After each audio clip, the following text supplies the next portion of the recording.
It's been 3 years since Spider-Man 2 was released, and I have avoided talking about it in any meaningful way because I wasn't sure how I felt about it. Sure, I had fun playing it, and I remember being amazed by the technical improvements the game made when it came to the traversal, combat, as well as the fidelity in the open world. But I felt hollow after beating it for the first time. I knew that I had just experienced a visual masterpiece with strong gameplay mechanics, but something was missing. On the surface, everything seemed fine, great even. The world seemed brighter and more colorful, the punches felt harder, and the swinging. Man, the swinging.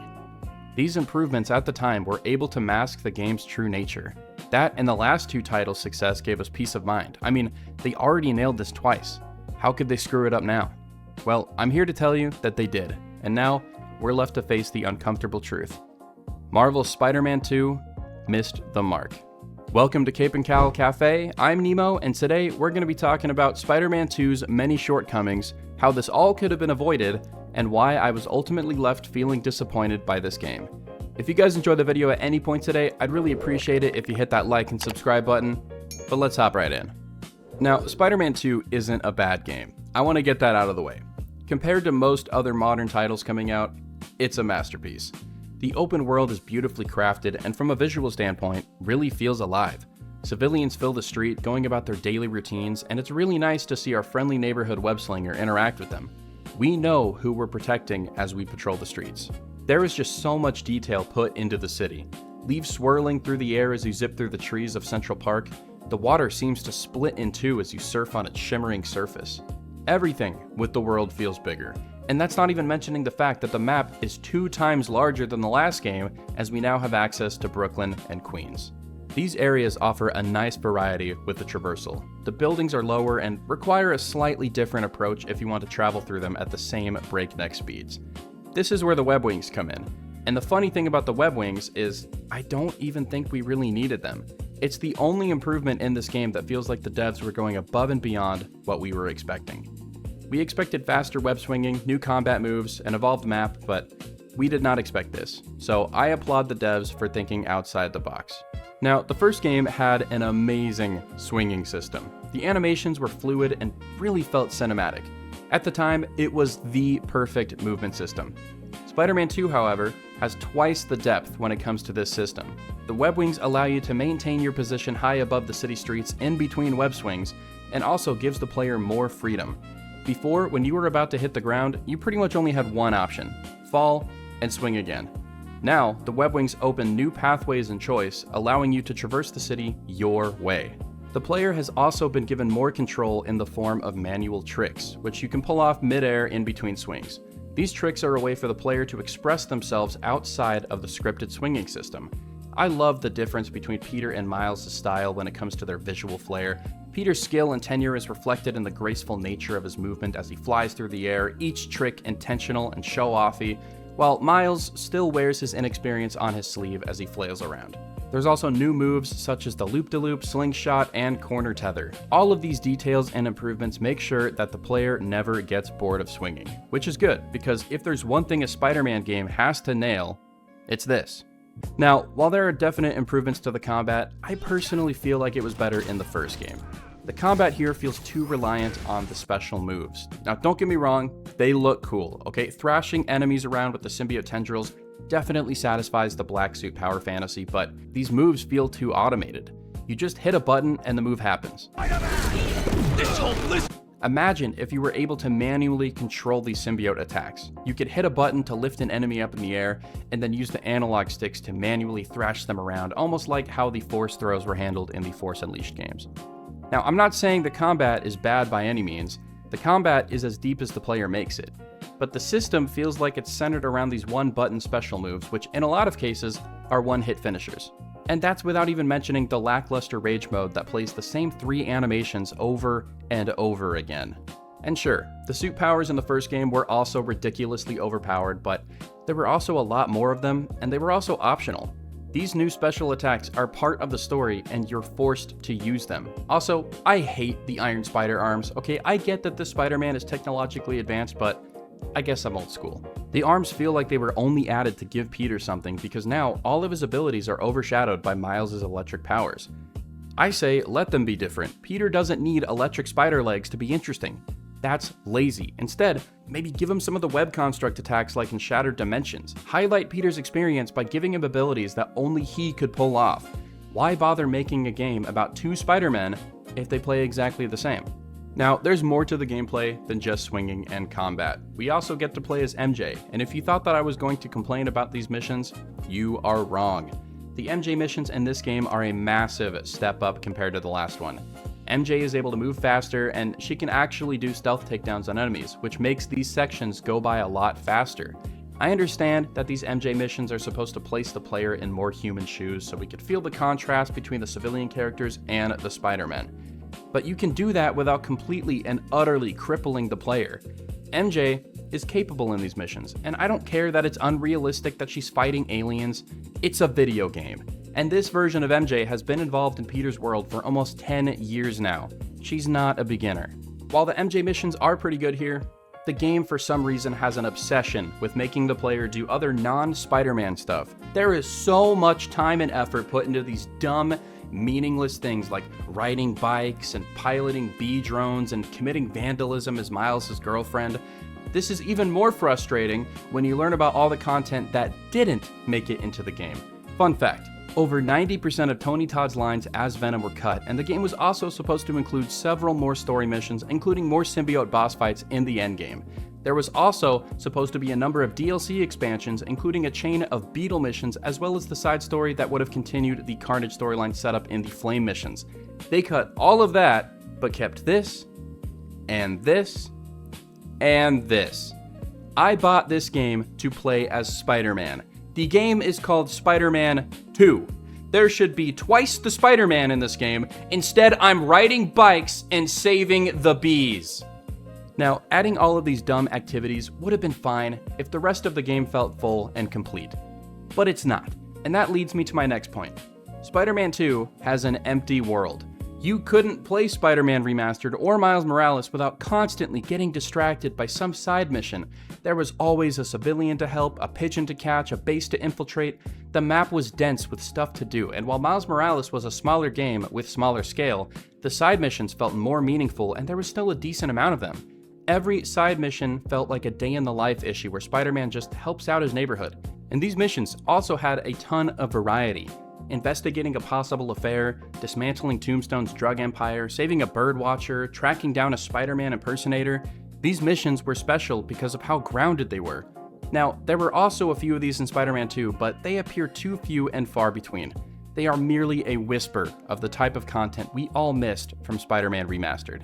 There were a few standouts, however, including the Find Grandpa mission, which had me tearing up a little more than I'd like to admit. It's like I blinked, and she's gone. I'm sorry. But my favorite has to be the Howard mission. Now, Howard is a nice homeless man that you encounter in each of the 3 games. The first game has you chasing down his lost pigeons that were spread throughout the city. As you collect the birds, you find out more about Howard, and it's revealed at the end of the mission that the birds belonged to his wife, who recently passed. It wasn't the most impressive side mission gameplay-wise, but it had a lot of heart. The mission in this game has us helping Howard's birds find a new home, unaware that Howard is dying. We swing alongside the birds and soar across the river until we finally make it to the birds' new home, a quiet park up in Queens. We then return to Howard only to find that he peacefully passed, knowing that his late wife's birds were finally safe. It was a beautiful mission that felt out of place in this otherwise mediocre game. Ooh, a jet stream! Time to really fly! Woo-hoo! Hey, Pidgey, do a barrel roll! Now, some of the side missions are delegated to a specific Spider-Man. I think that this is actually a pretty cool idea, except they made horrible decisions when choosing which Spider-Man did what, specifically with the Mysterio missions. These are supposed to have the same function as the Arkham series challenge maps, a quick, fun combat section where you also try to hit certain goals like not getting hit or achieving X amount of throws. This sounds great for a replayable game loop where you can test your skills, right? Then why can only Miles do them? This made no sense to me. You should be able to play these kind of missions as both of the Spider-Man, or at least, once you finish the Mysterio storyline, just let me replay them as either Spider-Man. They're supposed to be replayable, but they're not. The random crimes also suck. There is very little variety to them, and the symbiotes show up way too much. Also, I am sick and tired of saving this guy. Please, don't worry. Me. I'll get you to an ambulance in no time.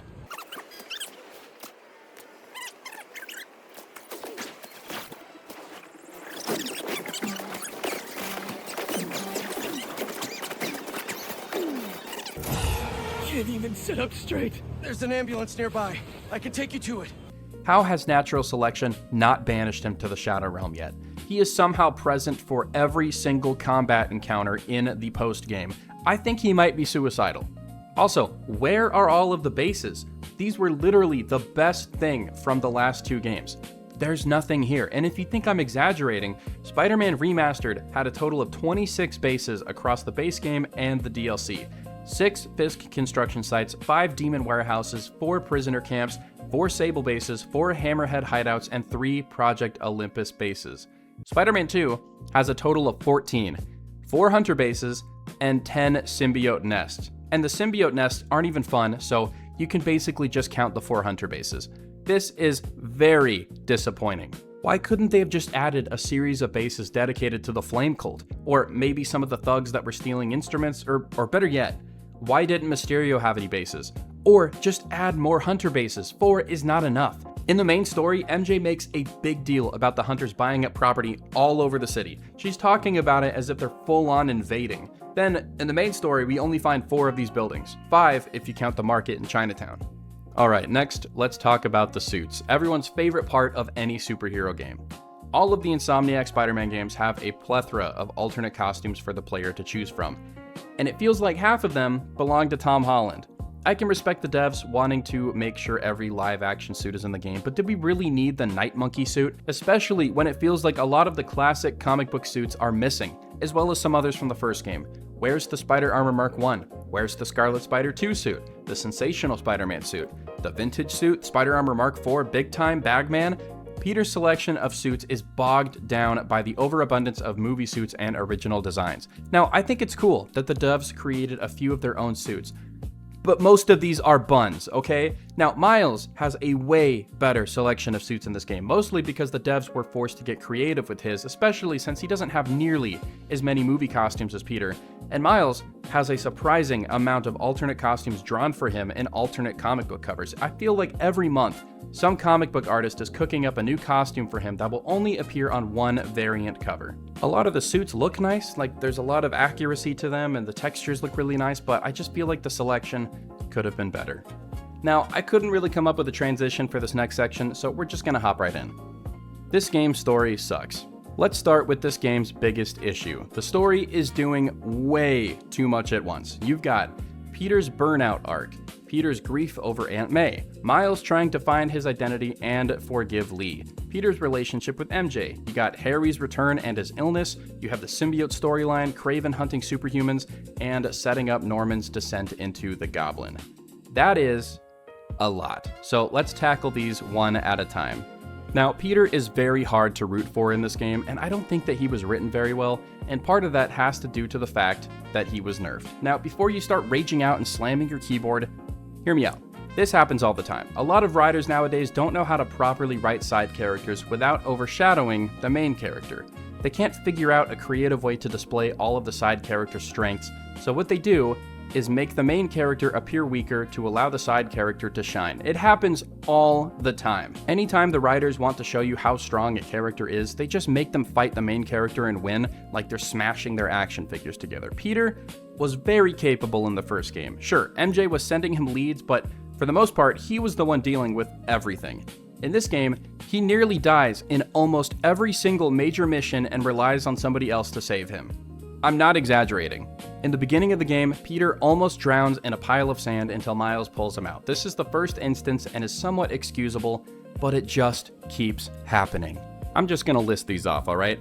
Later in the same boss fight, Peter is struck by lightning and Miles once again saves him by dragging him onto a truck. Peter almost fails to save the civilians stuck in the roller coaster until Harry steps in to save the day. Peter literally dies after Kraven stabs him with a regular knife until Harry saves him by accidentally giving him the symbiote. During the lizard chase, Peter is nearly obliterated at point-blank range by a gunship until Miles tosses him out of the way. Peter is unable to remove the symbiote on his own, so Miles has to beat it off of him and yet again save the day. After Peter is dogpiled by a horde of symbiotes, Martin Lee has to save him and also gives him the anti-venom suit. During the final flame mission, Peter is about to be burned alive until Yuri saves him. During Harry's assault on the Parker household, MJ saves Peter from one of Venom's tendrils, but unfortunately was unable to save him from the fridge. Right before the final boss fight, Venom has Peter dead to rights until Miles steps in to yet again save the day. During the final boss fight, Miles saves Peter by stepping in to take over the final fight against Venom. Seriously, Peter can't handle anything by himself in this game.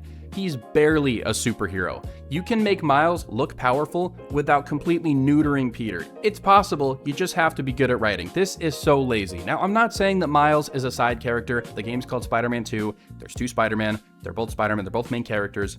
But you shouldn't be tearing one of them down to build the other up. It's just lazy. The only time when Peter feels competent and capable is when he has the symbiote. And honestly, that doesn't even count because the symbiote is doing all the work. The symbiote beat Lizard, not Peter.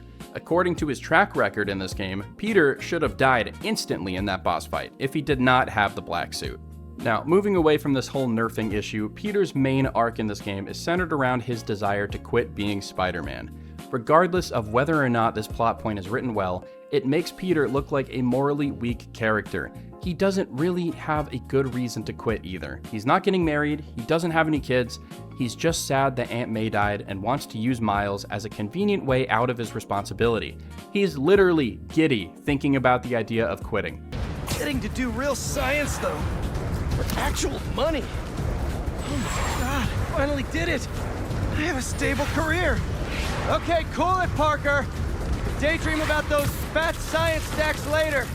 Whether or not Peter should be justified in quitting isn't the issue. Okay, for example, Batman should kill the Joker, but he doesn't, and that's what makes him interesting. Spider-Man is known by most as a character who refuses to give up and is notoriously motivated by guilt. If he were to quit being Spider-Man, he wouldn't be able to live with himself. So seeing this version of Peter Parker act so enthusiastic about quitting just feels wrong. While playing through the game, I thought this arc was going to end with Peter eventually dealing with his grief and accepting his responsibility as Spider-Man. But at the end, he just kinda half quits and takes a break. What happened to this? You can't just ignore that she's in danger. Hey, I'm trying to focus on what's important. What's important is not standing by and allowing someone to suffer or die because you do nothing. If you don't get that, then you don't get the first thing about being Spider-Man. This just feels like a cheap way to yet again give Miles the spotlight. Now, I like Miles, but he shouldn't thrive at the expense of Peter. This is not the Ultimate Universe. Peter is not dead. They are supposed to be partners, but they don't really feel like it. Now, the other half of Peter's arc is all about him and MJ. Classic power couple, right? Wrong. Peter and MJ's relationship here is so bland and unrealistic. I don't believe for a second that these two are in love because they never show it. They have maybe like 3 scenes where they show any level of affection towards each other, and one of them happens right after MJ beats the brakes off of Peter.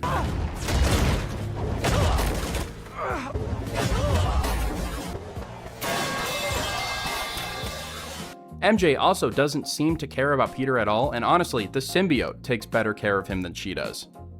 I can't believe I'm saying this, but I think I prefer the unlikable Lois Lane MJ from the first game. At least she was a character in that one. I'm glad her missions are better here, but holy crap, she is so boring. Now, before we move on to Mr. Exaggerated Swagger, let's talk about the monster of the hour. I think we were all excited for Venom after seeing the post-credit scene in Spider-Man PS4, and then we got even more hyped for him after the Spider-Man 2 reveal teaser in 2021. Holy crap, was that really 5 years ago? Anyway, my excitement for him quickly dissipated after I realized that 19 Inches of Venom only had about 1 hour of screen time.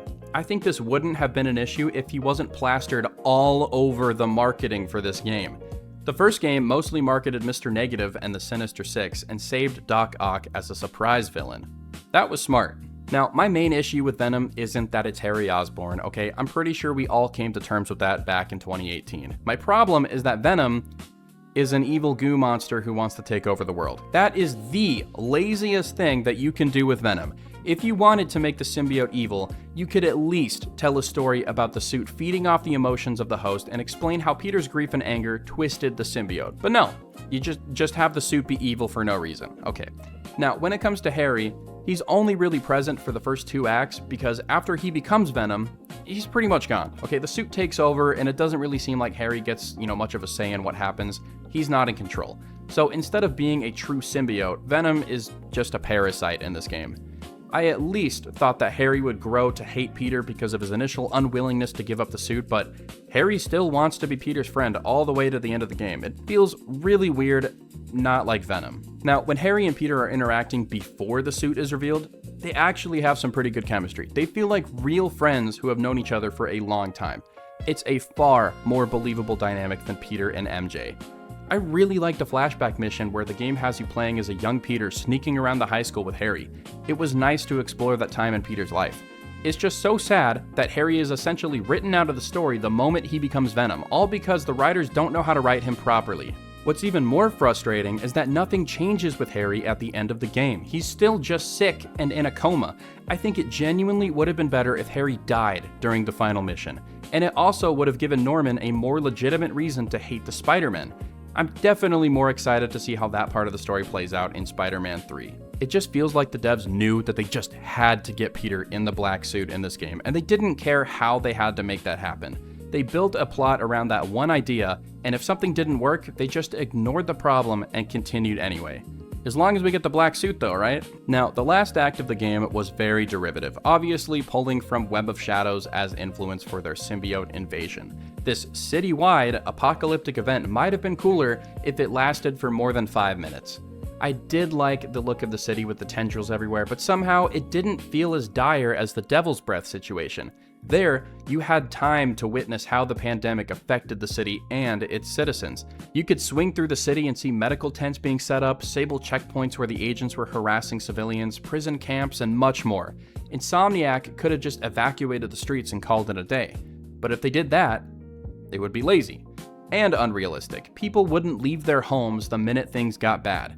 In this game, the streets are almost empty during the invasion section. Sure, I'd probably hide indoors too if this was happening, but it still felt empty. I don't know if this makes sense.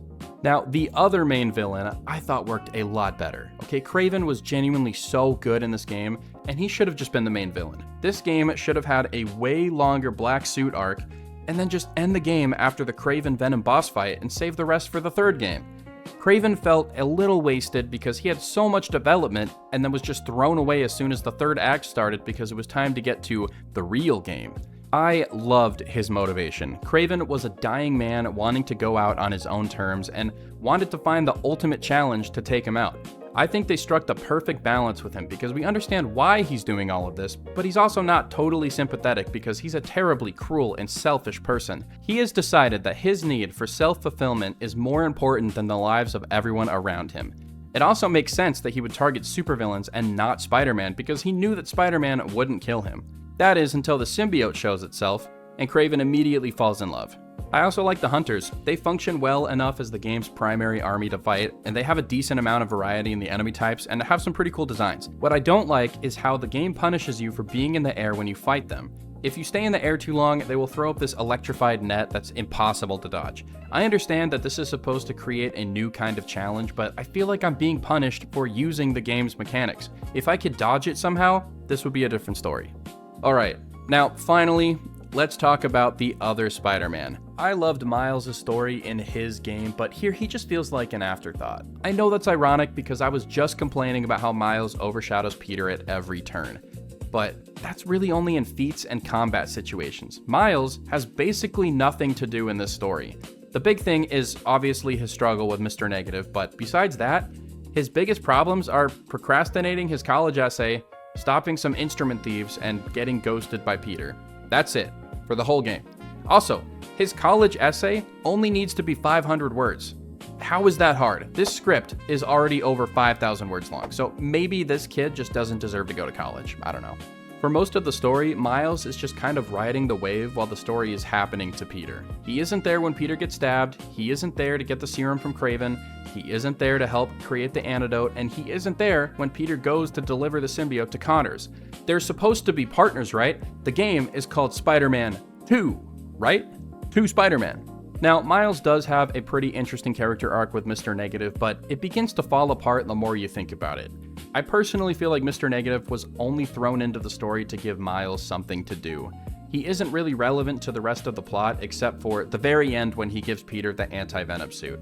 I did like how Mr. Negative was reformed by the end of the game, but it felt a little unearned. I feel like if we had more scenes with Mr. Negative throughout the game, this change of heart would have felt more natural. But again, besides this subplot, Miles has nothing substantial to do. He gets a girlfriend, avoids meeting his mom's new boyfriend, helps some students at his high school, and collects some crap for Uncle Aaron. I am very disappointed with this portion of the game's story, as the last game set him up for something truly great. He became his own hero by the end of that game, as well as an equal to the other Spider-Man. So why did he just feel like a sidekick in this game? Now, when it comes to the story as a whole, I think it has a really strong start. Seeing Peter and Miles operate as a team is really cool, even though the missions where you play as both of them don't happen very often. The first 2 acts were pretty solid, but the third act forces me to wear the Seaman suit, so I don't like it. I think the anti-venom suit is used horribly here.